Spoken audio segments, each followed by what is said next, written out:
পাড়ায় মহল্লায় জনতার আদালত করে আওয়ামী লীগের বিচার করা হবে। সমাবেশ থেকে এমন হুঁশিয়ারি দিয়েছেন এনসিপির আহ্বায়ক নাহিদ ইসলাম। জাতীয় নাগরিক পার্টির নেতারা বলছেন, আওয়ামী লীগ নিষিদ্ধের আগে বাংলাদেশে কোনো নির্বাচন হতে দেয়া হবে না। জাহাঙ্গীর আলমের তোলা ছবিতে নাবিল জাহাঙ্গীরের রিপোর্ট। আওয়ামী লীগের বিচার ও রাজনৈতিক কার্যক্রম নিষিদ্ধের দাবিতে শুক্রবার বায়তুল মোকাররম মসজিদের দক্ষিণ গেটে বিক্ষোভ সমাবেশ করে জাতীয় নাগরিক পার্টি এনসিপির ঢাকা মহানগর শাখা। রাজধানীর বিভিন্ন জোন ও আশেপাশের জেলা থেকে সমাবেশস্থলে জড়ো হন নেতাকর্মীরা। অংশ নেন জুলাই আন্দোলনের যোদ্ধা, আহত এবং শহীদ পরিবারের সদস্যরাও। আওয়ামী লীগকে পুনর্বাসনের চেষ্টা চলছে অভিযোগ করে অন্তর্বর্তী সরকার ও রাজনৈতিক দলগুলোকে হুঁশিয়ার করেন এনসিপির নেতারা।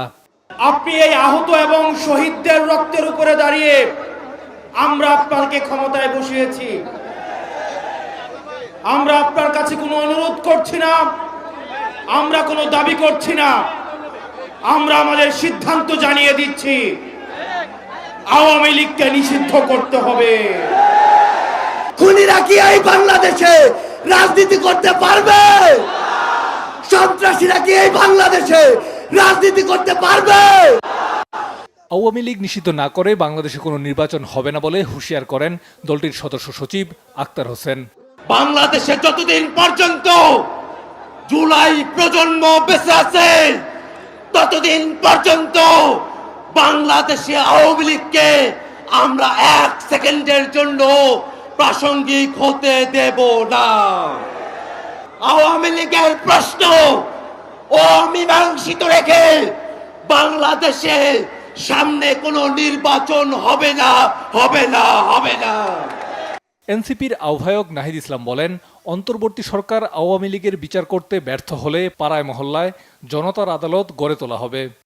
এই সরকার বিচার নিশ্চিত করতে ব্যর্থ হয় তবে আমরা বসে থাকবো না। জনতার আদালতে আওয়ামী লীগ এবং ফ্যাসিজমের বিচার নিশ্চিত করা হবে। আওয়ামী লীগ নিষিদ্ধ প্রশ্নে রাজনৈতিক দলগুলোকে একমত হওয়ার আহ্বান জানান নাহিদ ইসলাম।